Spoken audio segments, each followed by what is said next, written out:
2024 లేదా 25లో డిగ్రీ లేదా బీటెక్ చదివారా? సాఫ్ట్‌వేర్ జాబ్ కోసం ఎదురు చూస్తున్నారా? అయితే కోడ్‌జ్ఞాన్ 100 డేస్ కోర్సులో చేరండి. జాబ్ సాధించండి. బహ్రెయిన్‌కి టూరిస్టులుగా వెళ్ళినటువంటి అనేక మంది తెలుగు వాళ్ళు అక్కడే చిక్కుకుపోయారు. జస్ట్ రాబోతున్నటువంటి చివరి నిమిషంలో వాళ్ళని ఎయిర్‌పోర్ట్‌లో ఆపేశారట. వాళ్ళు బాధపడుతూ వీడియోస్ చేసి అలాగే మాకేమన్నా హెల్ప్ చేయండి అంటూ మనల్ని రిక్వెస్ట్ చేస్తున్నారు. వాళ్ళలో చాలా మంది తెలుగు వాళ్ళు ఉన్నారు. ఆ తెలుగు వాళ్ళల్లో ముఖ్యంగా పెద్దవాళ్ళు ఉన్నారు, ఆడవాళ్ళు ఉన్నారు. వాళ్ళందరూ కూడా మెడిసిన్స్ అయిపోయి సరైనటువంటి ఫుడ్ లేక నానా ఇబ్బందులు పడుతున్నారు. ఒక్కసారి వాళ్ళతోటి లైవ్ కాల్లో మనం కూడా మాట్లాడదాం. నమస్తే అండి. నమస్కారం మేడం. ఏం జరిగింది? మీరు ఎప్పుడు వెళ్ళారు బహ్రెయిన్‌కి? ఎలా ఇరుక్కుపోయారు? అసలు ఇప్పుడు అక్కడ పరిస్థితి ఏంటి చెప్పండి? బేరెన్ కి యాక్చువల్ గా మేము టూరిస్ట్ వీసా మీద ఒక 4 డేస్ ఒక 7 మెంబర్స్ వచ్చాం మేడం. మేము హైదరాబాద్ కు. ఓకే. హైదరాబాద్ నుండి 24th మార్నింగ్ బయలుదేరాము. ఆ, సో 28 కి మాకు రిటర్న్ టికెట్ ఉండే. ఆ, 28 కి మేము ఆఫ్టర్నూన్ 2:30 కి రిటర్న్ టికెట్ ఉన్నది. ఆ, సో మేము ఎయిర్పోర్ట్ కి బై 11:30 కి రీచ్ అయ్యాము. మాకన్నా ముందు ఒక 5 మెంబర్స్ బోర్డింగ్ అయిపోయింది. వాళ్ళకు క్లియరెన్స్ కూడా, ఇమిగ్రేషన్ క్లియరెన్స్ కూడా అయిపోయి వెళ్ళిపోయింది. సడన్ గా ఒక పెద్ద శబ్దం వచ్చింది.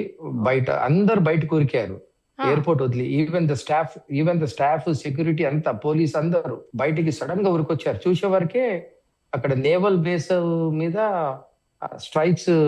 ఎయిర్ స్ట్రైక్స్ జరిగాయని చూసే వరకే మంట, పొగలు, చాలా దూరం ఉన్నది మాకు హ్మ్, ఎయిర్పోర్ట్ కు. హ్మ్, సో మంటలు, పొగలు వస్తుండే.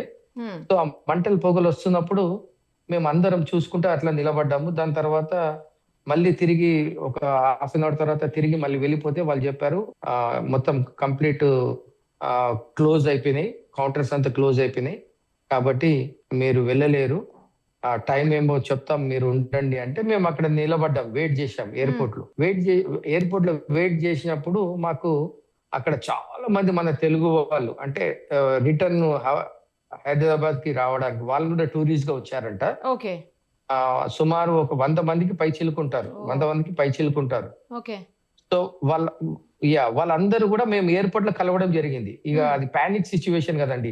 అవును, సో ఆ అవును. పానిక్ సిచ్యువేషన్ లో ఎయిర్పోర్ట్ బయటికి లోపలికి తిరగడం చేయడంలో మేము వారికి కూడా కొద్దిగా హెల్ప్ చేయడం జరిగింది, పెద్ద మనుషులకు, పెద్దవాళ్ళకు. సో వాళ్ళు కూడా కొంతమంది ఫ్యామిలీస్ తో ఉన్నారు, కొంతమంది అలోన్ గా కూడా వచ్చారు. సో వాళ్ళని అక్కడ కలవడం జరిగింది. ఇక వాళ్ళు కూడా పాపం చాలా బాధపడుతున్నారు అక్కడ ఉండి. ఇక వెంటనే మా గ్రూప్ లో తెలిసిన వాళ్ళకు ఒకరు ఇక్కడ బహ్రెయిన్ లో తెలుగు వాళ్ళు ఉంటే వాళ్ళకి ఫోన్ చేశారు. ఇట్లా ప్రాబ్లం ఉన్నది మాకు, మరి ఎలా అంటే వాళ్ళు అన్నారు, లేదు బ్రదర్, మీరేం ప్రాబ్లం లేదు, మీరు ఇక్కడికి రండి, తిరిగి రండి, మీకు ఒక రూమ్ చూస్తాం మేము, మీరు ఉండొచ్చు అని చెప్పేసి అంటే మేము అన్నాం. మరి మాతో పాటు వేరే వాళ్ళు కూడా ఉన్నారు, ఎల్డర్లీ పీపుల్ ఉన్నారు, ఓ, మరి వాళ్ళ సంగతి ఎలా అంటే, సార్ ఎంత మంది ఉన్నారంటే చాలా మంది చెప్పాం. వాళ్ళు కూడా చాలా మంది ఉన్నారు, డిఫరెంట్ గ్రూప్స్ ఉన్నారు madam. Okay, okay. So different groups తో వచ్చారు. సో నేను అన్నాను ఒక 10-15 మెంబర్స్ ఉంటుండొచ్చు అంటే, ఓకే పర్లేదు తీసుకురండి అంటే మేము కూడా తీసుకొని వచ్చాము వాళ్ళని కూడా హ్మ్, మాతో పాటు. వాళ్ళు ఎవరో మాకు తెలియదు, ఎయిర్పోర్ట్ లో జస్ట్ కలిసాము. మన తెలుగు వాళ్ళని చెప్పేసి, మనకున్న మంచి దేవుడి చిన్న మంచి హృదయంతో వాళ్ళని కూడా మేము కలుపుకొని ఇక్కడికి తీసుకొని వచ్చాము. హ్మ్. ఇక్కడ తీసుకొని వచ్చాక ఇక మాకు ఫుడ్ అనేది అయితే ఇక్కడ టోటలీ క్లోజ్ మేడం. ఆ, మన దగ్గర కర్ఫ్యూ ఆ, ప్లస్ ఆ. మన కోవిడ్ టైంలో కూడా ఇలా ఇలా ఉండదు. మనకు కనీసం పబ్లిక్ తిరుగుతుంటారు కొంతమంది ఎంతో కొంత. ఆ, ఆ. పోలీస్ వాళ్ళు. సో ఇక్కడ ఏం లేదు, జీరో. ఎస్టాబ్లిష్మెంట్స్ అన్ని క్లోజ్, హ్మ్. Restaurants close. More over Ramadan period ఇప్పుడు అవును. ఈవినింగ్ 6 వరకు ఎవరు ఓపెన్ చేయరు. సో మాకు ముఖ్యంగా ఏంటంటే వాళ్ళకు పాపం పెద్ద వాళ్ళకు టాబ్లెట్స్ లేవు. వాళ్ళు డయాబెటిక్ ఉన్నారు, బీపీ ఉన్నారు. ఇక్కడ వితౌట్ ప్రిస్క్రిప్షన్ టాబ్లెట్స్ ఇవ్వరు. అవును. ఇవ్వరు. సో మేమేం చేసామంటే, మరి ఇండియన్ ఎంబసీకి కూడా మేము ట్రై చేసాము. హ్మ్. సో వాళ్ళు కూడా ఏమంటున్నారంటే, మరి ఇక్కడ పరిస్థితులను బట్టి ఏదైనా ఫ్లైట్స్ ఆపరేట్ స్టార్ట్ అయితే డెఫినెట్ గా మీకు ప్రయారిటీ ఇస్తామని అంటున్నారు. కానీ ఇక్కడ ఉండే పరిస్థితి ఏమో అట్లా ఉన్నది. మేము బయటికి వెళ్ళలేము. ఏదో మాకు కొంతమంది ఆ ఇక్కడ ఉన్న వాళ్ళు, తెలిసిన వాళ్ళు ఏదో ఒక పూట పాపం భోజనం ప్రిపేర్ చేసుకొని తీసుకొని, ఇప్పుడు ఎవరికైనా బర్డెనే కదా మేడం ఇక్కడ, అవును, అందరికీ బర్డెనే. అందరు ఇక్కడ ఉద్యోగాలు చేసుకుని వచ్చిన వాళ్ళే. ఒకటేసారి ఒక 10-15 మందికి భోజనాలు పెట్టాలంటే కూడా ఇబ్బంది ఉంటుంది కరెక్ట్, ప్రతి టైము. కరెక్ట్. సో పాపం మన తెలుగు వాళ్ళు ఉండి చాలా మంది వాళ్ళు ముందటికి వచ్చి ఇక తోచిన వాళ్ళు వచ్చి మాకు ఫుడ్ ఇస్తున్నారు. మరి బ్రెడ్, జాము ఇలాంటిది కూడా మాకు ప్రొవైడ్ చేస్తున్నారు. వారికి మీ సుమన్ టీవీ తరఫున వారందరికీ, తెలుగు ప్రజలకు, బయరిన్లో ఉన్న తెలుగు ప్రజలకు, ఇరు రాష్ట్రాల ప్రజలకు అందరికీ మా ధన్యవాదాలు మేడం. ఎందుకంటే ఇలాంటి పరిస్థితులలో వారు ఎవరో తెలియదు, అవును. మమ్మల్ని ఇంత మంచిగా వాళ్ళు ఆదరించి మాకు ఒక స్థలం చూపించి, ఉండడానికి ఒక స్థలం చూపించి, మీరేం వరి కావద్దు. ఇప్పుడు వారు కూడా ఏదైనా మాకు తీసుకొని రావాలంటే వాళ్ళు కూడా రోడ్డు మీదకి రాలేని పరిస్థితి. మాకు ఫుడ్ తీసుకురావాలన్నా, మెడిసిన్ వాళ్ళు రాలేని పరిస్థితి. వాళ్ళు కూడా ఏమున్నా ఫోన్ లో కాంటాక్ట్ అవుతున్నాం. వారు కూడా పాపం ఏదో అంటే దొంగగా ఇక్కడికి చేరుకొని మాకు ఏదన్నా ఉంటే ఫుడ్ లేకుంటే ఏదైనా ఉంటే వాళ్ళు ఇచ్చి వెళ్తున్నారు మేడం. ఇది జరుగుతున్న సంగతి. ఇప్పుడు ఈ స్ట్రైక్స్ అనేది చూపిస్తారా? ఎంత మంది ఉన్నారు అందరినీ చూపించగలుగుతారా ఒక్కసారి మీ దగ్గర ఉన్న వాళ్ళని? ఇప్పుడు అదే వేరే వాళ్ళు ఎక్కడున్నారు? కింద కూర్చున్నారంట మేడం వాళ్ళు. ఒక్కసారి చూపిస్తారా? వాళ్ళని రమ్మని చెప్పండి, లేకుంటే రమ్మని చెప్పండి. పిలిపిస్తున్నాం మేడం, పిలిపించండి వాళ్ళు. సో ఇలా జరుగుతున్నది మేడం. ఇది ఇక్కడ అనుకున్న పరిస్థితి అయితే చాలా భయంకరంగా ఉన్నది పరిస్థితి. ఎయిర్ స్ట్రైక్స్ కంటిన్యూగా జరుగుతున్నాయి. ఎయిర్ స్ట్రైక్స్ జరుగుతూనే ఉన్నాయి అంటే కనిపిస్తున్నాయా? మిసైల్స్, బాంబ్ అన్ని కనిపిస్తున్నాయి. ఎస్ మేడం, డే టైమ్ లో మంచి కనపడతాయి మేడం. డే టైమ్ లో స్మోక్ కనిపిస్తుంది. స్మోక్ నైట్ లో బాగా లైటింగ్ తోటి కనిపిస్తుంది. నైట్ లో ఎయిర్ మన నైట్ ఉంటది కాబట్టి లైట్ లో బాగా కనపడుతుంది. అదే స్ట్రైక్స్ కంటిన్యూ. స్ట్రైక్స్ రాకముందు ఈ గవర్నమెంట్ మాకు ఏం చేస్తున్నదంటే అలర్ట్స్ పంపిస్తారు మేడం. స్ట్రైక్స్ రాకముందు అలర్ట్స్ పంపిస్తున్నారు. సో అలర్ట్స్ పంపించగానే వెంటనే